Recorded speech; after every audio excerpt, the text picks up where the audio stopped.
আজকে আমরা আলোচনা করব আমাদের ভারতে যে বাজেট দেওয়া হয়েছে সেই বাজেটে প্রতিরক্ষা ক্ষেত্রে অর্থাৎ ডিফেন্স সিস্টেমে কত কি ব্যয় করা হয়েছে বা কত কি ব্যয় করা হবে তা নিয়ে বিস্তারিত আলোচনা করব। অর্থমন্ত্রী নির্মলা সীতারমণ 1 ফেব্রুয়ারি এই বাজেট প্রকাশ করেছেন।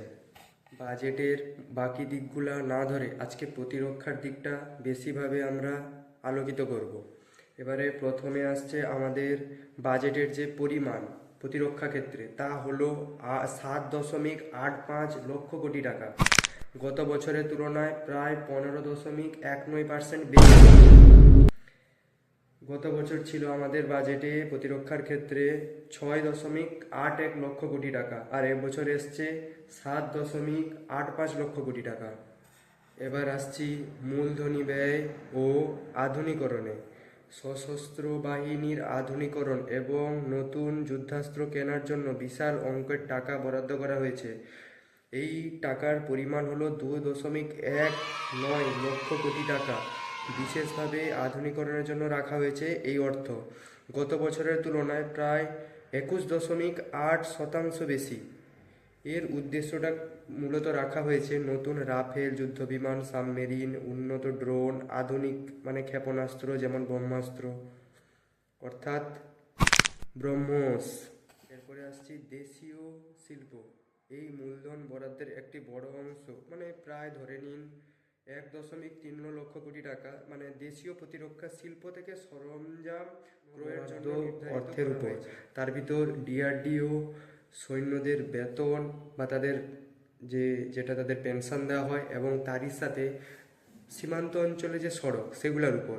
এবারে দেখা যাচ্ছে যে ডিআরডিওকে 29,100.25 কোটি টাকা দিয়েছে। তারই সাথে প্রাক্তন সেনা যারা আমাদের দেশের সুরক্ষা করে গেছেন তাদেরকে পেনশন, তাদেরকে আর যারা এখন বর্তমান কর্মরত রয়েছেন তাদেরকে টোটাল 12,100 কোটি টাকা বরাদ্দ করা হয়েছে। এবং সীমান্তে সড়ক তৈরি করার জন্য 7,394 কোটি টাকা বরাদ্দ করা হয়েছে। গত কয়েক বছর ধরে আত্মনির্ভর ভারত অভিযানের মাধ্যমে দেশীয় প্রযুক্তিতে তৈরি আধুনিক যুদ্ধক্ষেত্রের সম্ভার গড়ে তুলছে।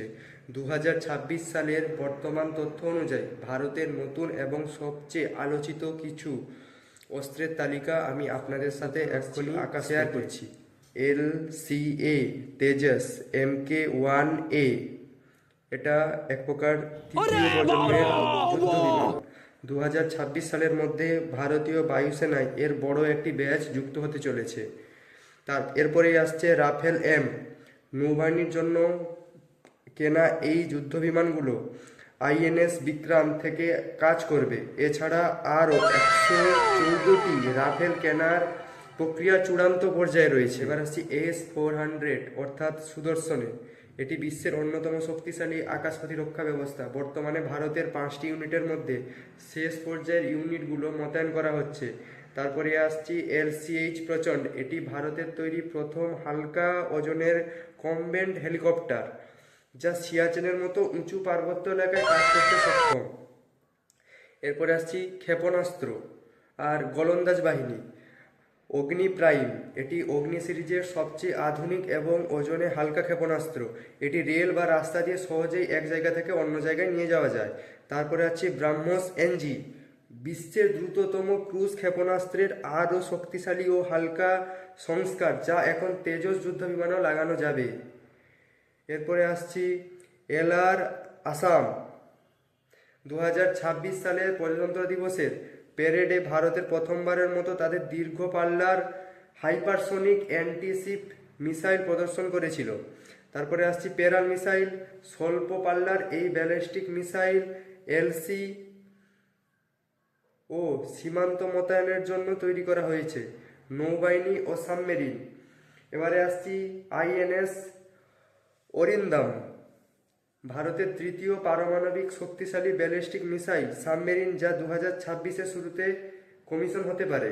তারপরে আসছে প্রজেক্ট 75I সাবমেরিনস। জার্মানির সহযোগিতায় ভারত এটা তৈরি করতে চলেছে, যা পানির নিচে অনেক বেশি সময় থাকতে পারবে।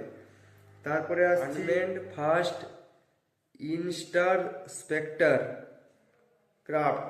এটা এবার নৌবাহিনীর জন্য প্রথমবার দেশীয় প্রযুক্তিতে তৈরি ড্রোন চালিত বা চালকবিহীন দ্রুতগতির ইন্টারসেপ্টর বোট আনা হচ্ছে। তারপরে স্থলসেনার অস্ত্রশস্ত্র, এবারে আসছে নিগেভ NG7 LMG, ইসরায়েলের কাছ থেকে পাওয়া প্রায় 4,000 নয় 40,000 আধুনিক লাইট মেশিন গান 2026 সালের শুরুতেই ভারতীয় সেনাবাহিনীর হাতে এসছে।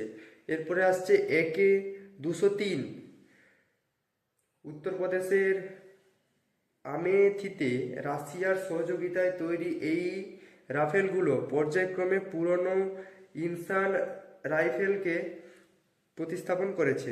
আজকের জন্য এইটুকুই। আমার ভিডিও কেমন লেগেছে আপনারা নিশ্চয়ই কমেন্ট সেকশানে গিয়ে কমেন্ট করে জানাবেন, এবং আমার ইউটিউব চ্যানেলটি সাবস্ক্রাইব করবেন এবং লাইক করবেন, তার সাথে শেয়ার করবেন।